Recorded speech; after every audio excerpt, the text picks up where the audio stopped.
Hey, welcome back to the show, everybody. We have got a really cool guest. Just Chris put out a post on a book authors group, just asking people for anybody to meet this is what we're kind of looking for, and the only person to literally follow it exactly like we wanted to. Not only did she check out our page, checked out what we did, she sent us the information on her book, and what she does, it actually fit exactly with what we normally talk about. So it was fantastic. I mean, it was meant to be. So I messaged back, and I was like, "Yeah, we'd love to have you on." And she sent it, sent us a book, checked it out, absolutely loved the book. It's one of those that I highly recommend. It's Sins of the Father, the Akashic series book, and this is book one. This is by Sabrina Halvorson. She's, very, very well done. She's got an amazing background, reporter. I mean, just reading her bio, I didn't get to her before the show. We might have to have her back on because we like to talk about true crime and stuff. She was reporter Lacey Peterson and the Peterson, so this is, so she was right there in the mix of this whole thing with her husband, Scott Peterson. So even that in itself is a whole show and a fascinating one. So, I mean, I'm probably talk to her, maybe see about having her come back on for doing that. But she, from Central California, started working as a teen in a biweekly newspaper to moving up to a daily newspaper. And then she went to Fresno where became a producer on a radio show and a television station. So for over 20 years, she's reported on news, the radio and television. She even has her own podcast with her husband, Rusty. And you can find more information on that at on this agontap.com. And it shows the whole thing and where her and her husband deal with a lot of stories around the agricultural community and the stuff that they do. And that's we'll be talking about that as well tonight. But let's get right to it. Sabrina Halvorson, she's next. Welcome to the Three Beards podcast. My name's Craig, along with Austin and Chris. Passed to a new generation of Americans born in this century.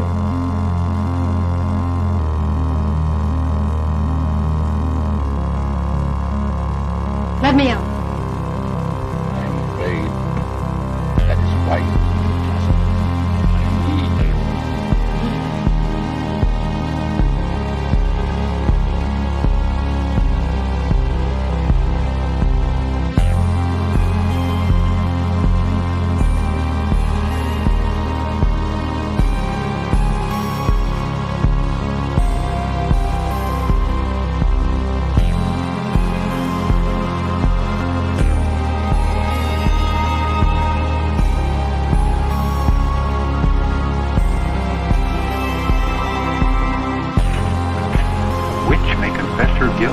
Then live to send the innocent to their death? Is this justice and honor in Massachusetts colony?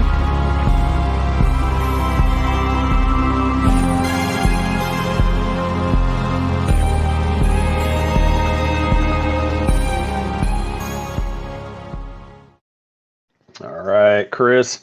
So we're still missing Austin. I don't know where he's at. So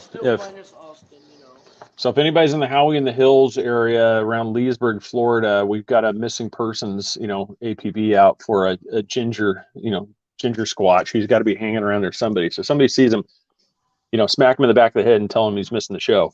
So, but hey, that's not the best introduction she's ever had in her life. Let's Sabrina Halvorson. She is with us right now. How are you? I'm very well. How are you guys doing? Doing very good. Probably better to answer the question before you take a drink of your coffee. That's right. I was taking a drink of water during your opening and I choked on it. So if I start coughing, just bear with me.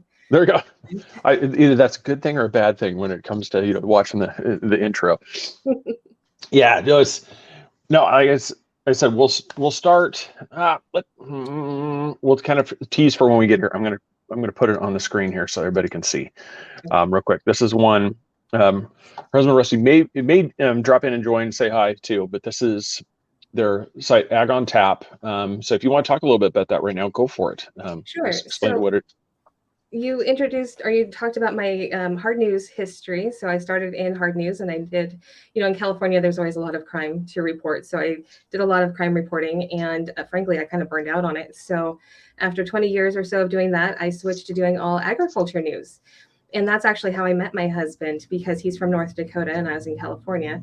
And so we were both covering the same conference in Phoenix one year in 2015, actually. We met there. But we really enjoy working together. And he's also an agriculture reporter.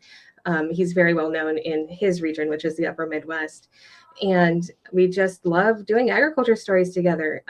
My specialty for reporting agriculture now, I'm with a company called AgNet Media. And in fact, I know that you are in Florida. We have 20 radio stations in Florida that are part of our network.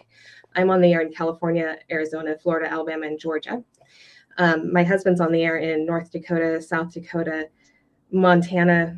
I always miss a few. Wisconsin, Michigan, and Minnesota. So we always have to do stories, about what's going on with politics or what's going on with the crops. So when he and I get together and do Ag on Tap, we look for fun stories. And I love to do, stories that you don't get to hear otherwise. For example, we talked with local alpaca ranchers, and it was just cute and fun.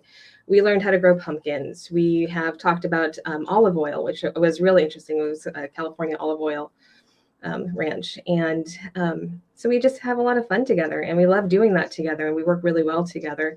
We're just one of those couples that meshes really well. We're not like an arguing kind of couple. So we just I get it. That's one of the, when you're just saying the olive oil, I mean, are you talking about the one that's just a little bit north of, right when you're close to the Sacramento area, you're going through there, you got all the olive trees right there, right along the I-5 corridor? Because I might know where that place is and may have stopped there. Maybe. Called Olive Oil? What was that? Yeah. There's actually a town called Olive Oil? No, it's just where they grow a lot of olives for the olive oil. Oh, no, you can see them. There's just olive trees everywhere. And it's just. Yeah, I've never been into that region of the country. I'm a true Florida boy. I mean, I've been different places, mostly in the South, but never been up to Oregon, California. I've never experienced off in that area. You gotta go. It's a great place. Yes. Great place to visit. Not so much right there. Right now, live in North Dakota. Yeah, it's no, and that's some of the stuff we'll get into later, because that's one of the things. It's a lot of people think it's more, when you're talking agriculture, it's not just all about, all right, so what kind of fertilizer do you use with the seed to make it grow, and everybody's just like, oh my God, it's boring. No, there's actually some really, I mean, like on the site, the ag that says, why are pumpkins so hard to grow? How many apples are in a pint of cider? I mean, there's a lot of stuff that people, when people actually think about it, I mean, it's like almonds. People don't realize how much water it takes to make a can of almonds. I mean, we're talking hundreds of gallons of water to, those diamond, almonds. The flip side of that is, though, people also don't realize that one almond, which there was this whole scandal a few years back about it takes a gallon of water to grow one little almond. But that one almond actually is not just one almond. You get so much from your almond harvest. The outer shell of the almond hulls, those are used for all kinds of things, from bedding to animal bedding to livestock feed to, I mean, that one almond actually is used in so many different ways that you're actually using that water that it took to grow the almond pretty wisely when you think about all the things that we want to have. And that's kind of that's why I was that's why I would use that as an example, is because just even something as simple as, like, let's talk about growing almonds, and you're going to have people that just their eyes roll the back of their head, and you just, when you actually start talking about some of the things behind it, you can actually have a pretty long discussion about water rights issues, all these things that happened in California, the groves that were just knocked over because they just, they lost their water rights. And so there's only one thing to do. Got to cut it all down. And it's like, I mean, so it'd be type of stuff. So here a little bit, but we brought her on to plug her book, not talk agriculture. But I'm really good at talking ag too, so we can do that as well. So let me put this one on screen for everybody. This is the other site that goes with the book. SabrinaHalvorson.com is the one, and this is your first foray into the thriller things. This is The Sins of the Father, and I mean, I'll let you obviously, author, I'm going to let you describe it because you're going to do way better than I am. But the best way I could really sum it up for myself is you really hit on the thing that it's a massive journey into where do the ethical boundaries exist for science, and how far some people are willing to go to achieve those goals inside. Because we've had modern, we're not going to get into it. There's modern things that have happened in the last 3 years, and there's some people involved in those things where the gain of function, aspect of stuff, is like, so where is this at? Where is this ethical boundary in science? And that's what I said. And you really touched on that in this book, and I really, really like it. So the floor is yours. So first off, I want to just point out that the book is fiction. So I take a lot of real life kind of stories. I take some real science, not experiments, but research that's been done. And I use that to kind of weave my fictional story together, and which I love, because I love science first off, and I'm very much into technology and just learning new things. And I really feel like, the human mind is capable of so much more than we really use it for. Some people more than others, but we won't necessarily get into that. But I think that just taking that research, the science that's used in the book deals with a lot of quantum physics, which was not easy to write about because I had to learn about it first. And I'm a reporter, and I know an awful lot about, agriculture, as we were saying, or murder, as you said in my bio intro. But quantum physics was kind of new for me. So I got to do a lot of research. The kind of the villain in the book is a physicist, and he is working to prove his theory basically about, can human consciousness exist outside of the human body? Basically, when we die, what happens to our consciousness? So the plot through the book is, and I say this at one point in the book, when you're researching the human brain, it's hard to do it while the human is still using it. But if the human is not using it, if the human's dead, the brain doesn't function anymore. So you have to, in his mind, you have to do some unethical things to fully study how the human brain works. And so that's where our story kind of picks up from his research.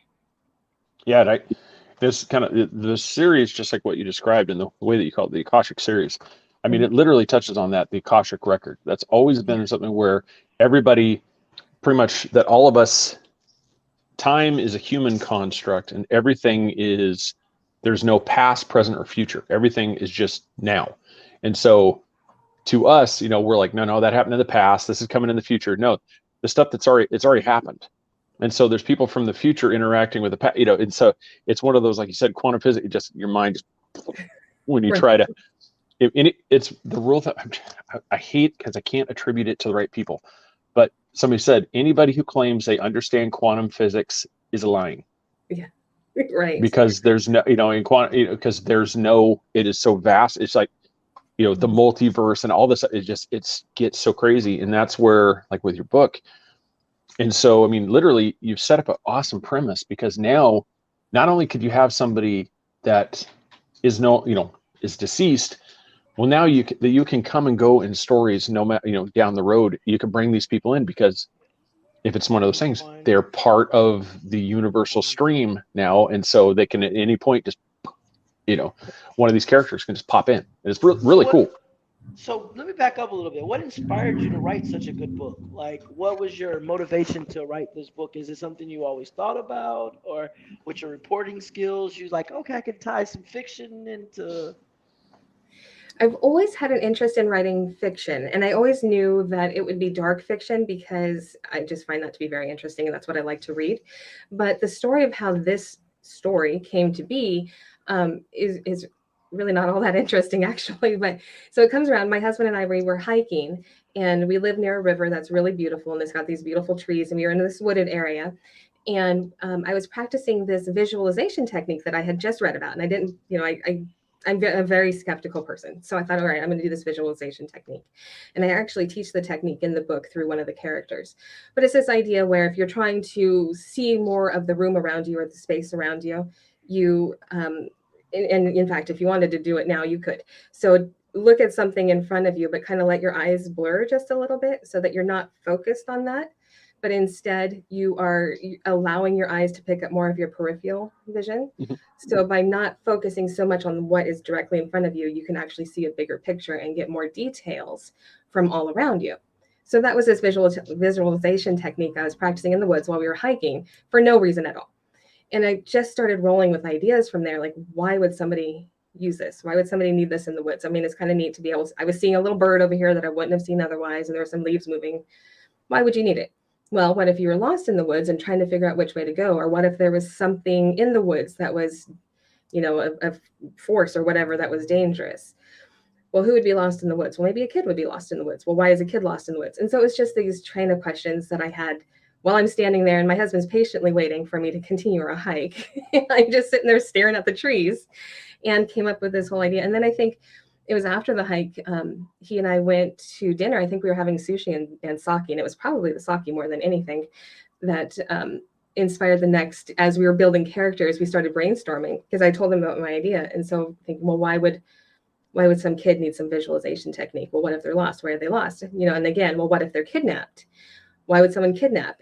And so that led to this idea of, well, there's this scientist who needs to prove this theory. And he has his, ulterior motives, or his motives, that we explain in the book. And in fact, that the name of the book is from.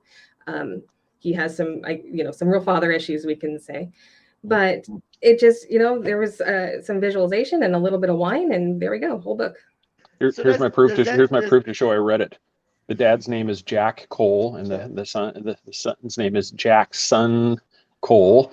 Mm-hmm. The boy involved is Adam. And so see right there. Very good. Very good. Pass the test.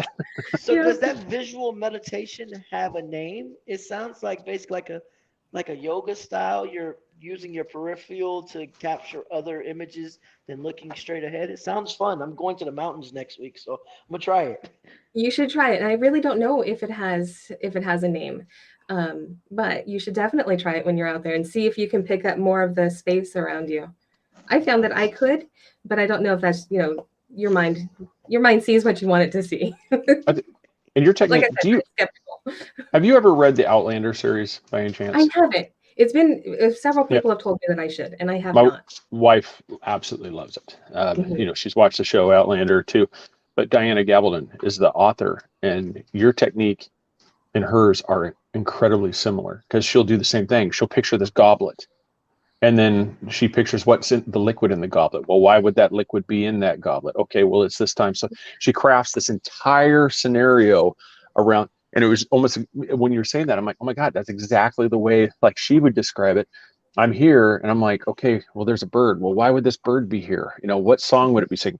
Well, that's obviously the song it's singing in the fall time. So that means the leaves are falling. So as the kid is writing, you're hearing a crunching of, and so she would craft this entire scene, and it would be off something so simple as just like, I saw a bird. Yeah. And then you've got this whole chapter, written, and I'm sitting there, even like while you're describing it, I'm like, that is amazing. I mean, just how you can just take this, you visualize it, and boom, you have one of the key things in, stories in the book, and it's really cool. Yeah, thank you. I hope to be as popular as she is someday. I know, wouldn't that be awesome? Yeah, I mean, this story definitely could be a show, in a movie. I'm not. Yeah.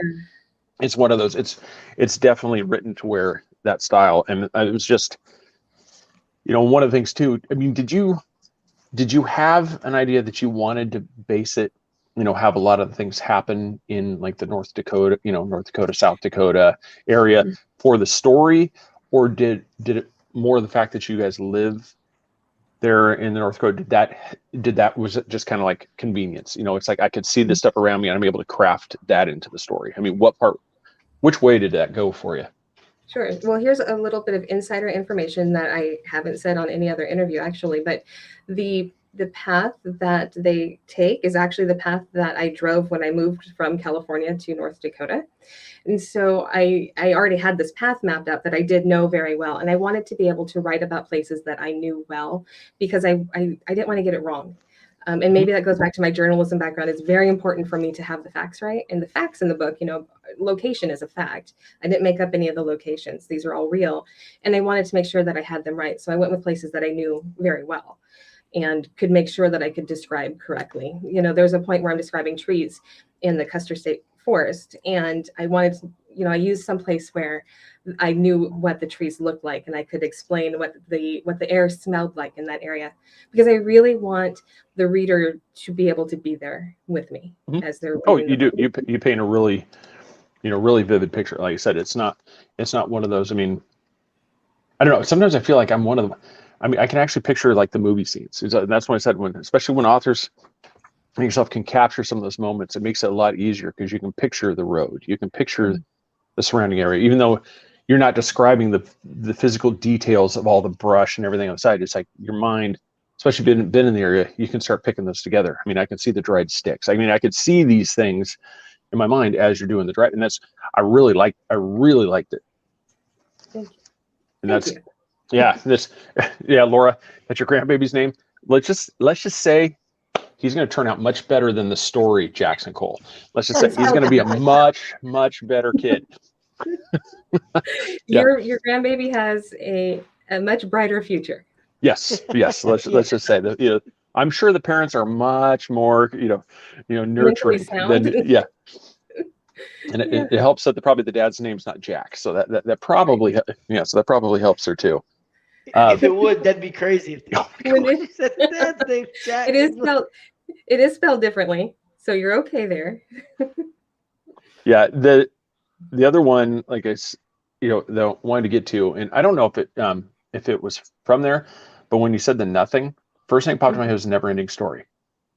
Oh my gosh, the nothing. I loved that show when I was little. Yeah, and so that's why when you said that, and it's just so I don't, well, it may not have been an intentional thing, but the best part about that, especially because I love the show, is that was the perfect thing for me. Like when you're reading the story, because there's nothing there. When that's exactly like the show. There's nothing.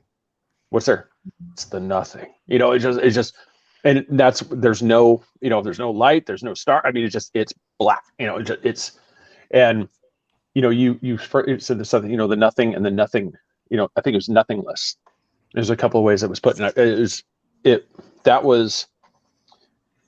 And I was wondering, were you through the story? Were you going for, really in those descriptions? Were you trying to encapsulate people's fear that they have of what's after death? Yes, I was, and the reason for that is because I have a huge fear of what comes after death, and so I used my phobias, and there are a couple of my phobias mentioned in the book actually, and I used those because I really understand them and I know what it feels like, and I know when I read about them or when I think about them, it sends me into almost a panic talking about what happens when you die. Mm-hmm. I also have a fear of sleeping, and I kind of played into that with the book as well, which is a weird fear to have, and I understand that, but it goes back to actually when I was a child, I had a lot of medical problems, and I had several surgeries, and so I was under anesthesia a lot, and I was always, I guess, afraid, what if I don't wake up this time? And my book actually starts out like that. So that comes from my own childhood experiences, and I guess, I don't know if that was therapeutic or if it was just because it's something that I know, but I think it's a question that a lot of us have, not only what happens when we die, but also what exactly does our brain do when we're sleeping?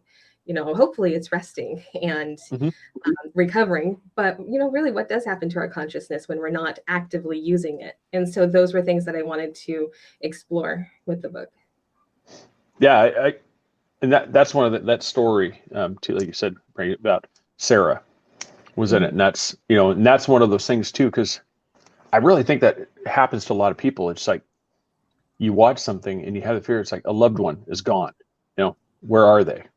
We don't know. We just know. We have this hope that when we reach the same destination, that we're going to be able to see that person again, talk to them, engage with them. And that I think that's always been the eternal struggle for all of us, is to understand. Because, whatever religion you are, we all believe, we believe this. If I believe this, there's going to be an afterlife, it's just, and I think that's just one of us where we've always been struggling for that answer. Mm-hmm. I think where we talked about with science, because there's even been those experiments where they've been trying to measure the soul. And these right. And that's one of those that are really cool. It just, at the same time, it's like, okay, so they've measured this thing so that means there's a soul. So now does the soul go up there? I mean, I've always pondered, I don't know if you have ever thought about this. So when somebody loses an infant, so do they go into the afterlife as that infant, or do they go into what they may have been as a fully mature being. And that's one of the things that, it's never really spelled out. So I've always wondered, it's like you lose your 2-year-old tragically. So are they now, when you come there, are they going to look like us, fully grown adults, have a conversation, or is there going to be this infant waiting for you? It's one of those things that's the type of stuff. Yeah. I'm right there with you. Yeah. Hey, And Afterlife Anxiety Club. right. I am definitely a member. Hey, I want to introduce you real quick to my hiking partner that we talked about already quite a bit on the podcast. Slip in here, honey. This is my husband, Rusty. And as you can see, he can be the hey, beard. there we go. We got 3 beards now. Yeah. Hey, you guys are looking good. Yeah. I like it. You've got much less gray hair. There's no gray hair like me, man. So you must. I'm working on it. You must not have the teenager yet. I got to tell you, I was listening into your theory about when it comes to what do you see in the afterlife, if like an infant or something like that. Mm-hmm. May I share a theory? Yeah, please do. I've always thought that perhaps in the afterlife, you would see somebody as you want to see them. Like my grandfather, instead of being quite That's old, awesome. might be like middle-aged. If I did lose a child, maybe that child would be a teenager or 20s or 30s or something like that. Yeah, I like that. That's Yeah. I mean, that's a great thing, because I've heard that from some people, where especially when we go there here, that the universe is energy. Everything is made up of energy, and so one of these things is that it's basically like a manifestation. That that would make sense to where you go across, you're going to manifest what you want to see, what you're hoping to see. Like I said, we're all just we're all energy, and so you're going to see, if something happens to me, you're going to see me maybe as this, not the person that was crippled by some disease or something. You're going to see him how you remember your grandma, how you remember. The anxiety level just goes down a little bit thinking about that. I like that. Yeah. We'll go. I like that too. Yeah, we'll go. Yeah, yeah, that's a fantastic theory. Yeah. So no, That's it's why I need so much help. So while you're there, so we're talking about it. So what was this journey like? Because most people talk to the author, they talk to somebody here, but it's very rare the opportunity to talk to like the author's spouse in the procedure, because everybody just pictures the wadded up pieces of paper all over the room, because the scratch pads, because everybody, just that idea sucks, throwing it in the basket, but nobody really thinks about the spouse or the loved one that's in the other room. But like what she described, you actually played a pretty good role in the creation of the story. I mean, so how was that process, for you in the support side?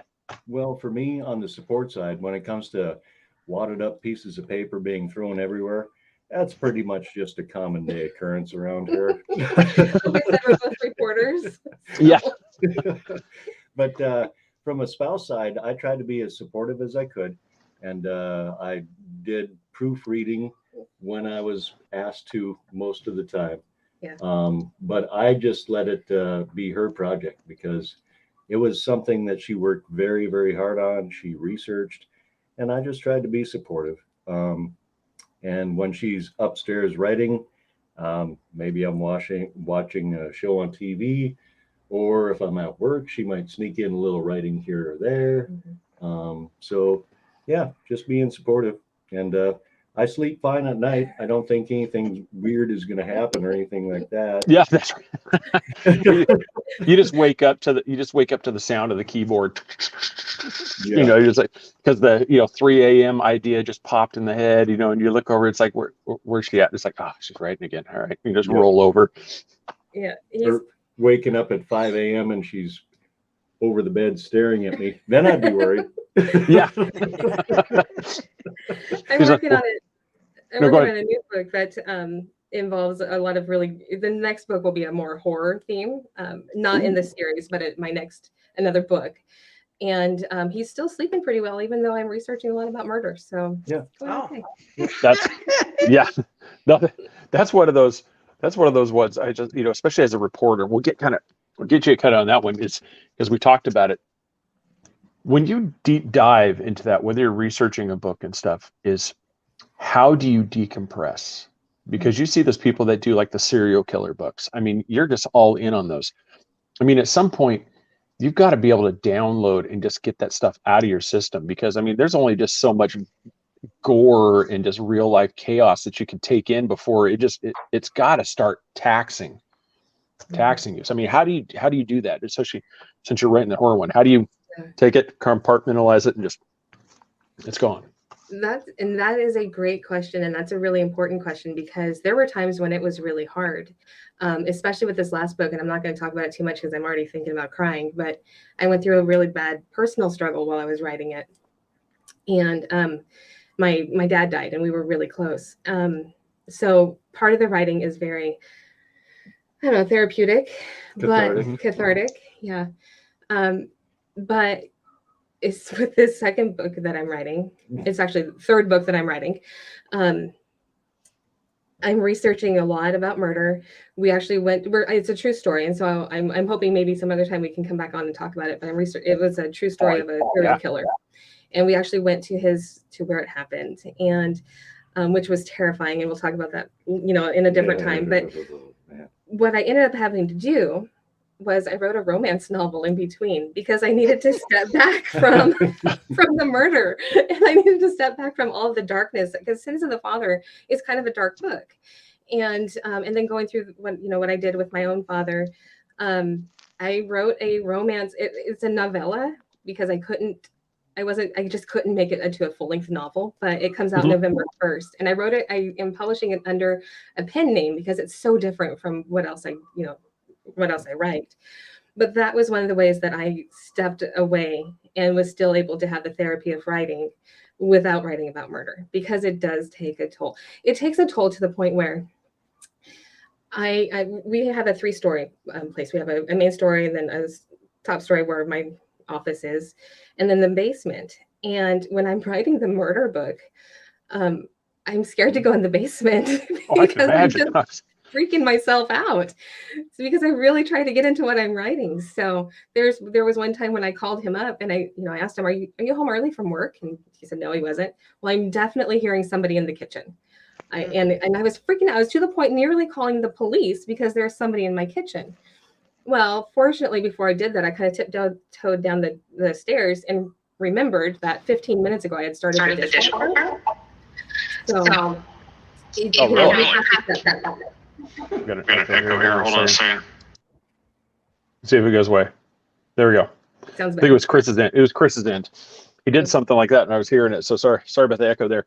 No, I was just gonna say too. It's like, tell me it has the creaky door. Come on, that makes it perfect. If also you just got the whole, honey did as you go. Yeah, that would just be perfect. Right. And I do want to say, Laura, yes, he does have. My husband has extreme faith, and I really appreciate that. Oh yeah, no problem. Yeah, that was. I mean, once again, I mean, I really do like that theory. I mean, that really, works well, because I mean that I think for a lot of people, that's what you hope. I mean, you want to see people as you remember them, as you loved them, as you did. So because just like you said with the compressed. Now, when you're saying, or were you talking like Danielle Steele type, romance novel? No. Yeah. No, I have this thing where I won't write steamy scenes, because Rusty and I live these very public lives, because we're both radio personalities together. We cover like 13 states. And, we have our show, and everybody seems to know us. But the one place we get to be private is in our bedroom. And so I feel like if I were to write any steamy scenes, then people would either think I was writing about us, or I would actually be writing about us. So I just decided I can't. So you always go safe and just like pin. You just go safe and do the pin name thing. Like, this the latest book by Julie Brownstone. Ooh, it's a steamy one. No, it's a very, very clean, and in fact, I call it a sweet romance. It's a Christmas romance. So basically, Hallmark movie. Hallmark Christmas Lifetime movie. It is exactly that. I can't market it like that because it's not a Hallmark production, but I know.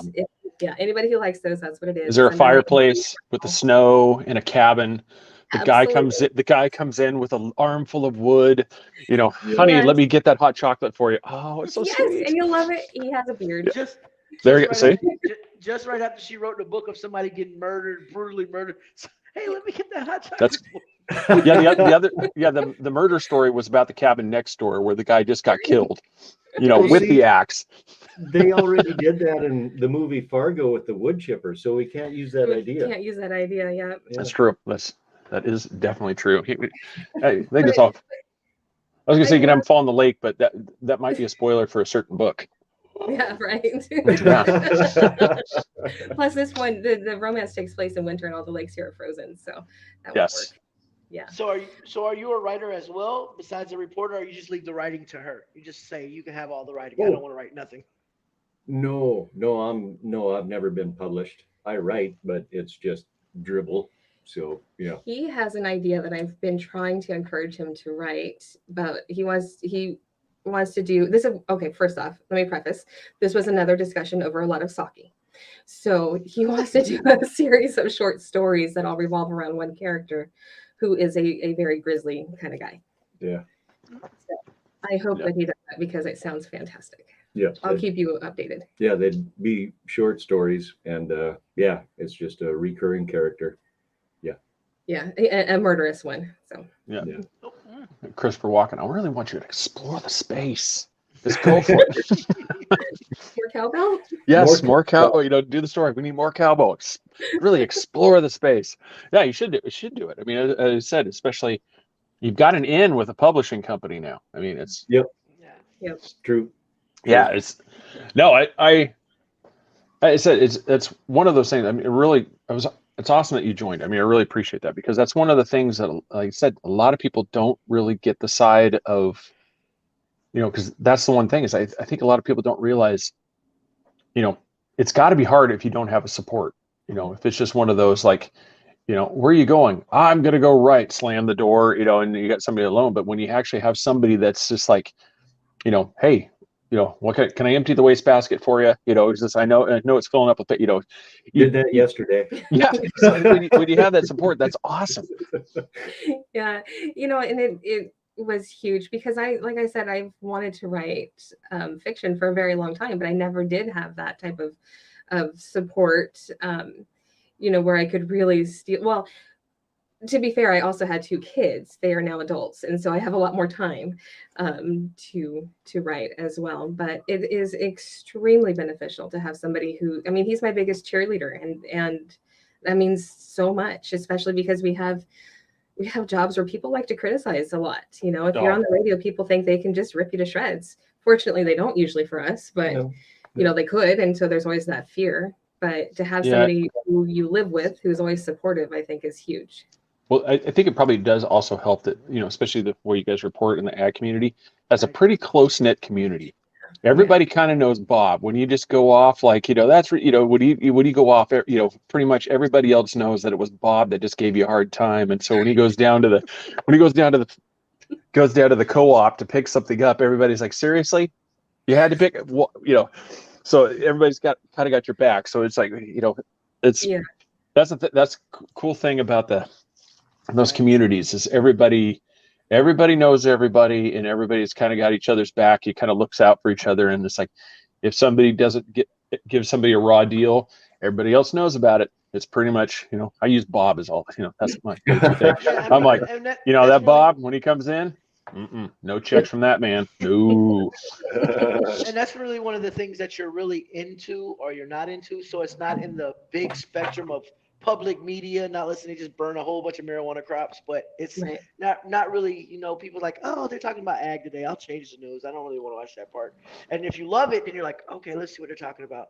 That's so true. So, I mean, kind of a nice decompression than writing about mainstream media, I would say.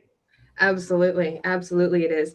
And we live in North Dakota, so we live where Rusty's on the air. We don't live where I'm on the air, but anymore, sometimes it's almost a hassle because he's so popular that I can't run to the grocery store with the guy unless I do like full hair and makeup because somebody's gonna know who Rusty Halvorson is, and if I'm with him, I'm Rusty's wife, so I gotta at least look presentable. So it's become kind of a frustration. It's been good seeing you guys tonight. That's a major ag area, so there are a lot of farmer listeners here. Whereas when in California, like you're saying, not everybody's into ag. And so it's a little bit more spread out. But here, oh my gosh, everybody knows Rusty. Yeah. And we love it. Keep listening to it. That's cool. I mean, Yeah. we always joke about good- how cool it'd be, that's for us to walk into a store and they'd be like, "Hey, aren't you guys those guys on the show?" Yeah, I mean, we look forward to. I mean, so that's got to be cool when you're just walking in to just grab something like Rusty, You're right. hey, and you're, and a lot of people don't seem to realize they're like they know you by name, but then they look at you like, well, don't you remember who I am? I've got several thousand people that write me. I'd be like, I'm sorry, I'm not going to remember everybody's name. I mean, it's awesome you recognize me, but what's your name again? Don't take offense. What's your name again? Yeah. Yeah. I always blame it on my memory because I really do have a terrible memory, especially for faces and names. And if anything is out of context, I'm never going to remember who you are or, how I know you. So I always blame it on that. Oh, I'm sorry, my memory is so bad, or I have this problem recognizing faces when it's not in context. But when I was a reporter, a news, regular news reporter, one of my favorite tricks to do, anytime I did a story with somebody, I would always ask them again, please remind me how you spell your name. I want to make sure I get it right. But every time I said it's because I really did not know who they were. That's awesome. That's good. Yeah. Can you tell me how I you know, spell your name again? Yeah, I was just thinking, it's like we all have those scenarios. Like it's the neighbor that they've said their name several times, and you're trying to remember, and you're just like, crap. Every time I'm like always like, hey, how's it going? I'm like, Hey, Chief, how's it going? yeah. It's like, Buddy. I won't lie. I have done it before. Like go to the other neighbor. It's like, hey, have you introduced yourself? No. Could you go do that, please? Yeah, so, And they bring you back the name. His name they is bring you Tim. back the name, and then you're like, yes. Oh, that's Tim. Yeah. Yeah. That's kind of our deal when we're at someplace public, for covering a conference or something. He will, or I will. Rusty, first off, Rusty remembers everything. He will remember every word of this conversation. He never has this problem. If he says he does, he's faking it. But I never remember anything. So I'm always, oh, this is my husband, Rusty. And then they will introduce themselves and I can pick up the name. And that works really well. So I try to always travel with a partner. Yep. That's how you get away with it. Hey, this is Rusty. Yeah, that's a great way too. It's like they've never met the person, come over. It's like, hey, this is Rusty, and then I always get stuck with they're waiting for me to introduce them, and it's just like I'm like, this backfired bad. This is bad. Abort. Danger, Yeah, you're looking well, around, you're just like, I can't George Costanza my way out of this one. Crap. Yeah, but that's one of those things. Like I told Sabrina before you came on here, I moved from Oregon. I lived in Eastern Oregon, around Ontario. I lived in Ontario. Okay. For 16 years. So I said, I always describe, whenever I describe people, it's like, it's such a weird dynamic for the community. There's a railroad tracks. On the east side of the tracks is all Mexican laborers that are working the fields. On the west side, that's where all the white people and stuff live on the west side of the tracks. And all around are Japanese onion farmers. It is because they all got land after being rounded up in World War II. That was part of the thing. They were given property, and so a lot of them became onion farmers. So you see all these Japanese. So here's this little town of less than 10,000 people, and there's a Buddhist temple inside. It's a really weird dynamic, of a community. I mean, there's just you have everything around the site. And it was just weird growing up that way. And so I was telling her, it's like, so I've grown up kind of in the agricultural thing. I mean, you kind of always knew it, just like the basics about stuff. So, I mean, there's always just been the little things, and but I've never, this is the first time I've actually had that's their main focus is like, ag reporting. Mm-hmm. Yep. And I think one of the questions I had for you guys, and I was hoping you'd come on right now, is Chris touched on it a couple minutes ago about marijuana now. There's a lot of communities. So is this becoming like a bigger topic? Like a lot of people are thinking about switching over their lot to growing this, because I know somebody personally outside of Bend, Oregon, they were a hay farmer. Well, they switched over several of their fields to the medical marijuana grows, and they were so to where they're growing hundreds of acres of it now, as opposed to feed grass. Okay. Well, In this neck of the woods, marijuana is not as accepted as perhaps Oregon. Yeah, very true. And so one of the things, in fact, we've had ballot initiatives to legalize recreational marijuana. I believe they'll be on the ballot this fall in about 3 weeks. But I believe medical marijuana has been approved in some neighboring states, and it's very strict. But when it comes to agricultural perspective, the one thing that some growers, producers around here are interested in is industrial hemp. Yeah, And absolutely. and we're talking about industrial hemp not only for, we're not talking like necklaces and bracelets and stuff like that. We're talking construction materials. Right. We're talking all sorts of really, really advanced kind of applications for industrial hemp. And one of the things that folks around here would like to see would be kind of a separation between your CBD type products and your industrial hemp type production. Because Yeah. the regulations are so strict for hemp. And with the two completely different types of uses, it would make sense to have different, not necessarily different set of rules, but there's different ways of growing. You want to Different look standards, at different standards, testing yeah. procedures, Right. the opportunity to perhaps have crop insurance for industrial hemp. Those types of topics are what folks are trying to figure out right now.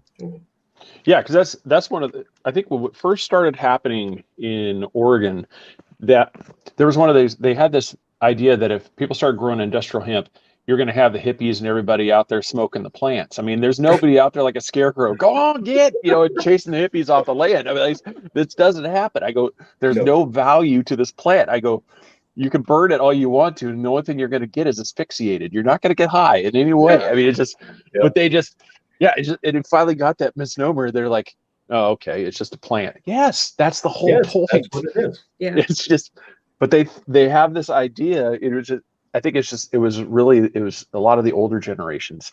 Now they just, for their mind, it was just, those hippies are out there again, smoking, growing their crop. And I'm like, no, this is something that it is I think the growth time is, I'm trying to remember in my head, it's been a while since I've seen these numbers, but I want to say, per volume, I want to say it's like a quarter, if not a fifth of the time of other products that need to grow in order to produce these products. I mean, it's like a fraction. So you can have this shortened like 3 or 4 month growth season, and you can grow this massive crop that can be harvested. It doesn't have to sit there for a long time. And that's where some of the benefits for these farmers. I mean, because like you said, there's so many applications for this stuff that, I mean, it would definitely help somebody that's struggling on their property. And here in Florida, there was so much red tape with actually growing medical marijuana. They're like, the farm had to be established over 100 years. So your ancestors had to have the farm and passed it up. So they're not like just giving anybody the okay to grow medical marijuana here. So the tape is so big. I mean, and I'm sure if they allow it in North Dakota, it's going to be like super, regulated. Oh, sure. When it was approved in a previous farm bill, that growers could begin growing industrial hemp. And even in pilot projects before it was approved by the federal government, there had to be background checks. There had to be all sorts of steps you had to take just to grow maybe an acre or two of industrial hemp. And then these states had to have testing. Yeah, and you had to have people dedicated in your ag department who knew the hemp regulations and could go out and, basically they had to hire new people and train them in new ways for this new crop that people weren't used to. And, as one of your subscribers wrote, and I'm sorry, I can't see the name on my screen right now, but, about hemp being used for hundreds of years. And then it was all of a sudden outlawed. Yeah, exactly. But it's been a kind of a headache for a lot of states to put the regulations from the 2018 Farm Bill into play because having to hire new people, having to train them on these hemp regulations, having to train them on hemp at all, and get them out into the fields. And then in a state like North Dakota, you've got maybe just a couple of these people in your ag department who can do the inspections, and two for the whole state. Now, granted, it's kind of a small state, but still, that's going to take a lot of time. They can't be everywhere. So it's just been really hard to get this crop to be really a good functional crop. And it has so much potential for use as industrial. I was looking it up right now. At least according to this site, they say that there's about 25,000 different products that can be made from hemp. Yeah. And the growing time, it shows it's roughly about 105 to 115 days from planting to harvesting. And that is perfect for this environment. Yeah. Because that's all you got. Yeah, that's all you got, baby. Yeah, you got the growing up north, you got that, but someplace down south where you have Texas, you have this whole thing. You could this is potentially a crop that can be cycled 3 times a year. Yeah. Yeah. And that's where something else like growing cotton or growing corn or growing something, you got one shot, and then that season's done. Where this is somebody farmer, you're thinking you've got your full acreage that you can harvest 3 times a year.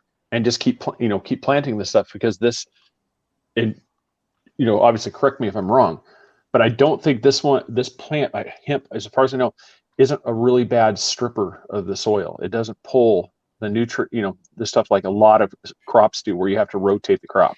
I can't speak with authority on that. I can't either. So if anybody in the comment section, tell me where I got it wrong, please. I said please. And it's like comment. It's like, Craig, you're wrong. Yeah, that shallow root, right? So it's not going to disturb lower layers of soil as much, right? Because we've seen it. I can't speak with authority on this topic. Wesley won't say anything if he can't speak with authority. Yeah, well, it's smart, especially when you've got, you've got this thing. Like you said, people are looking for you for accurate information. Yeah. So if anybody claims you said something, it's like, no, those were those guys on the Beards podcast that didn't know what they're talking about. Come watch, come watch us. We'll give you the real thing. Because, it's just, I don't think a lot of people just realize. Because you can make clothing, carpet. The list goes on and on from this thing, and that's one of those. Yeah. See, I told you we can make a good show out of agriculture. Yeah. You can build homes out of it. We used to have hemp as a fiber for our parachutes in World War II, if I remember. I remember hearing that story. Maybe I heard that wrong. I couldn't tell you. I can't speak with authority on that. I can't speak with authority. That's awesome. I love it. You used your line. That's fantastic. Yeah, it's King right there. He said the same thing. It's just the ancients knew, and that's one of those. This gets into the more of like the political side. You guys would be able to speak on this, I know, but that is one of the dirty sides about politics, is that it really isn't about the farmer. It really isn't about the grower. It's about who can help me the most. If this can buy me votes, if this can get this thing, we're going to do this. But then as soon as that's over, it's like, where'd they go? You were sitting here at the state fair telling me how important corn was. This is the most important staple we've got in the entire world, and now they're gone. You're like, what happened to them? It's like, it doesn't matter what the party is. It's like, and then you look and you see something like hemp, you start to realize it's like, okay, if this becomes successful, well, this is going to really hurt my, my buddy who visits me, at the steakhouse, everything that happens to be from blank oil company. That's now going to be upset that I'm not going to be making these products out of petroleum. And you can see why this stays as, why especially marijuana and hemp stays as this, taboo thing that they don't really get behind. And that's one of the things that, to me, like, especially where I saw it, was frustrating. It's like, because this is something that can work. It's like, but you could definitely see the bureaucracy behind it that slows the wheels. It's slow to move. As a journalist, I respect your opinion, but I'm not available for comment. Yeah. Yes. It's one of those. I'm not looking for anybody to get in trouble. It's one of those. It's definitely. What movie was it? Will Ferrell said, I think it was one of the best things. It's just he came. Asian tilt-a-whirl operators are the backbone of this country, and I'm like, that needs to be the poster for every politician. It's like they will say what they need. Because he went where it's just one of those, they will pander to whoever they need to get the votes. And that's his line. He was running for re-election, and he was at a carnival, and he said, Asian tilt-a-whirl operators are the backbone of this nation. And it's just, you get to see, it's like, yep, that's what they do. That's what they do. It's just, and it goes across the board. Reporters do not need to comment. So to change the subject, I want to bring up this question that Mark asked. Yes. About information used for the murder. And I don't, but you know what? I would be really interested in learning more about that. So I will be Googling when we finish up. Yeah, they How's that changing the subject, Jenny? Good job. All right. Yeah, Mark Olshaker and John Douglas. John Douglas was one of the founders of the FBI's unit on where they did the show Mindhunter. Was done based off of his work. So they did the criminal profiling. And did he write a book as well? Yes, they wrote a couple. I've got actually. I did read in doing when I started the research for the book I'm working on, my murder book that I've been calling it. It has a name. It's called 6. Be watching for that next year. I did start to research how killers think, and I do believe that their book was one of them that I read. I go to my local library a lot. The Fargo Library gets a lot of credit for my research. They carry some very good books. Very good murder section. Yeah, that's all. Everybody, as they're looking at the back of my head, I'm trying to find the books, and I can't find them. The librarian my whole bookshelf is just loaded with books, and so it's not like this is an easy task trying to just isolate one. Anyway, that's not. Anyway, I got a couple of the books. I just can't find them. But they've done several, and they're doing these ones. The books are really, really fascinating. They did. God, I just go blank. Yeah. We just interviewed him.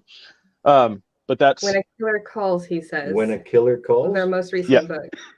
Yeah, that's the one. I could look up that, but that one was a really, really fascinating one about.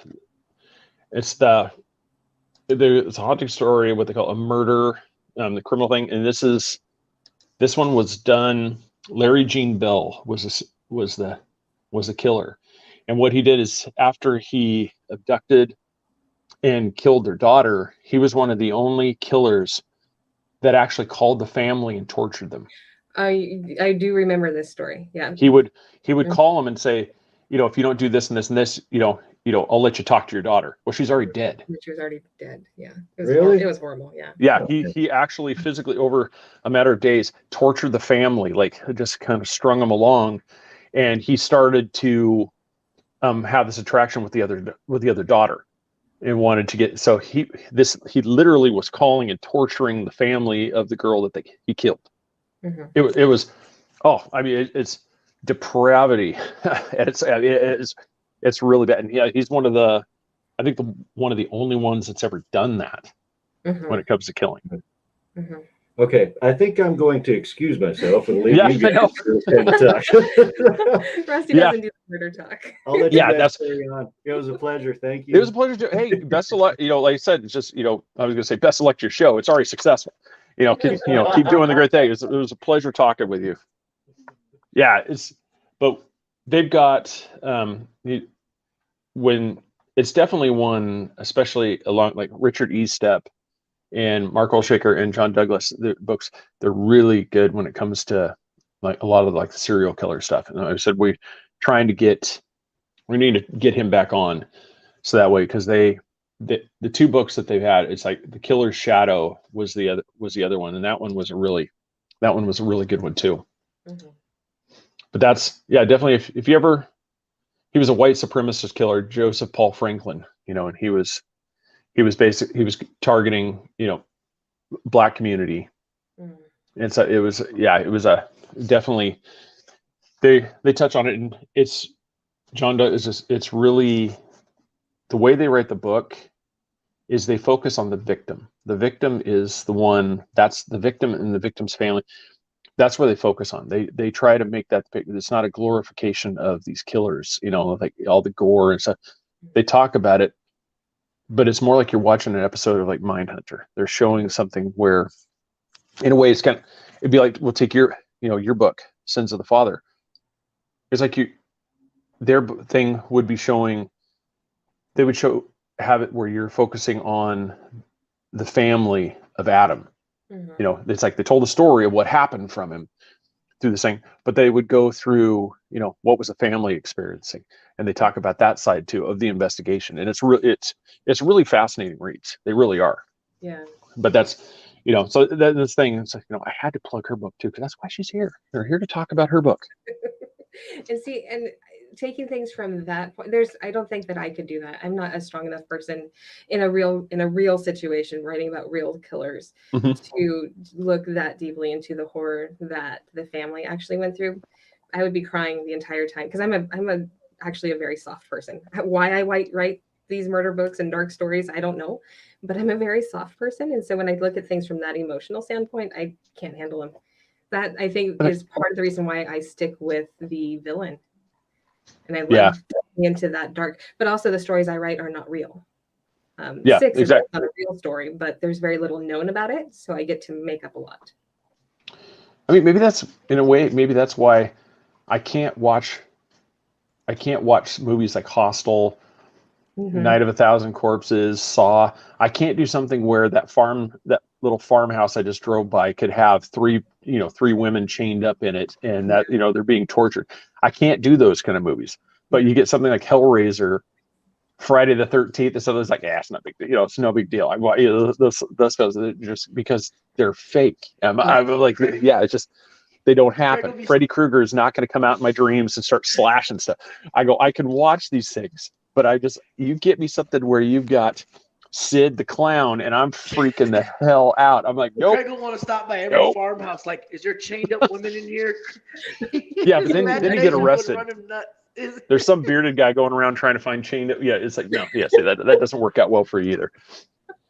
Well, go ahead. I watched Children of the Corn when I was, gosh, I don't remember how old I was when it came out. I must have been like 12. And I still, to this day, do not want to go alone into a cornfield. So some of those, they really they grip you. They really do. I mean, it's just, you really think about something like that, like Hostel or something like that. It really makes you think, do I really want to go to just this back alley little thing and check in at this hotel? Not really. I'm like, nope. Oh, I'm going to go over here where the tourist area is. I'm going to kind of stick over here. I might have to pay a little bit more, but no, I'm not backpacking. Murdered. The one for me was the circus. I could never go to a carnival after I seen the clown one. I'm like, oh my God, there's going to be clowns at the circus. They're going to kill me and take my eyeballs and hang me as cotton candy. I'm like, I like killer clowns from outer space. I mean, those ones are just silly. I mean, those ones I can handle. But you get Something Wicked This Way Comes. Oh my gosh. That was traumatic as a kid. It was traumatic. I agree. Yeah. I didn't want to go on a carousel. Nope. For a while. Not a chance. Yeah, because I still won't watch it again. I know. Me. Yeah, you get some of those where it's like Dark Crystal was another one. I mean, that was one of you get some of these movies. It's just like, this is really. I mean, maybe that's why we don't get so offended by every little thing that's said, is because we actually went through some serious trauma growing up. We actually were just watching these things. We're just like, oh yeah, no. It's like, really? You're offended by that, huh? I'm like, that's nothing. Right. I'm like, yeah, it's no. We watched somebody's face melt off. I mean, I'm not worried about this. Yeah, I need to get the Amazon thing up here and plug, because we're right at that point. We need to let you go, get back to the family, because you probably got some writing you need to get done anyway. I have some writing I'm avoiding. That's what writers do. Yep, that's right.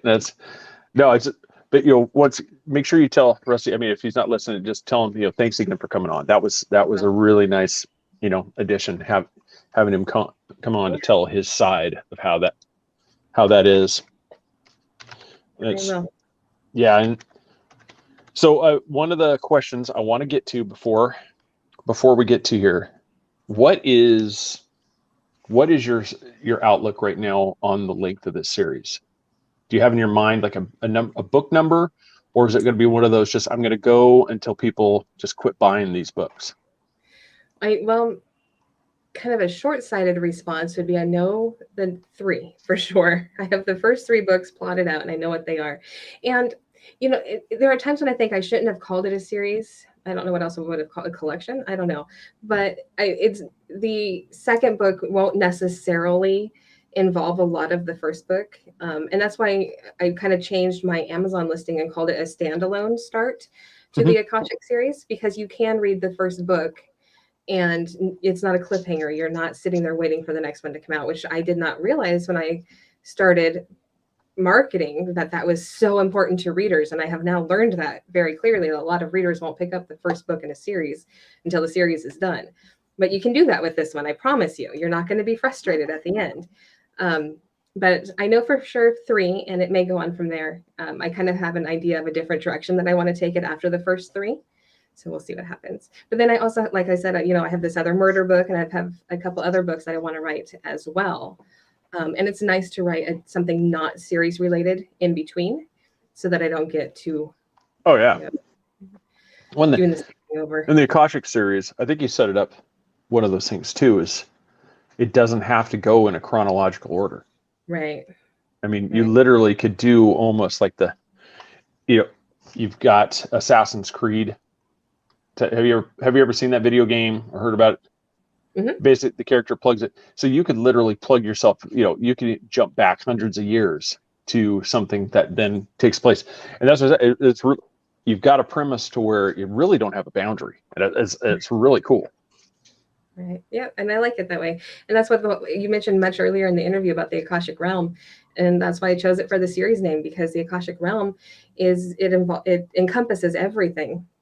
And it's the knowledge of everything. And so I wanted to use that for the series name because it encompasses everything. And it's like you said, the timeline can be forward or backward, and it doesn't make a difference. It's all relevant. Now, everybody, all you got to do is right here, do this, click. And now you're following her.